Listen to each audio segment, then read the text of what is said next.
Olá, meus fãs e seguidores, estão gostando dos novos vídeos de Cíntia Maiara Margalense? Meus fãs e seguidores, continuem assim, meus fãs. Logo em breve vai ter algumas caricaturas para vocês, meus fãs. Vai ser mais tarde que vai ter, meus fãs e seguidores, estão gostando dos novos vídeos de Cíntia Maiara Margalense? Continuem assim, curta, comenta, compartilhe, meus fãs. Se inscreva-se no canal no YouTube de Cíntia Maiara Margalense, meus fãs e seguidores.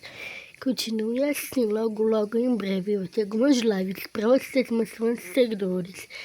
Somente isso, meus fãs estão gostando, meus fãs e seguidores. Continue assim, logo em breve eu vou ter novos vídeos para vocês, meus fãs e seguidores. Somente isso, meus fãs. Somente isso, meus fãs e seguidores. Curta, comenta, compartilhe, meus fãs. Se inscreva-se no canal no YouTube de Cíntia Maiara Margalense, meus fãs.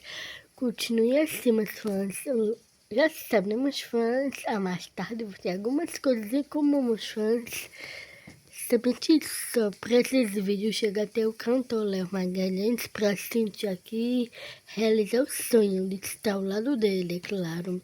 Somente isso, seria lindo se Cíntia que estivesse agora com o cantor, estaria relaxando e me esquentando com ele. Ia ser incrível, né, meus fãs e seguidores, ia ser lindo, ia ser mágico.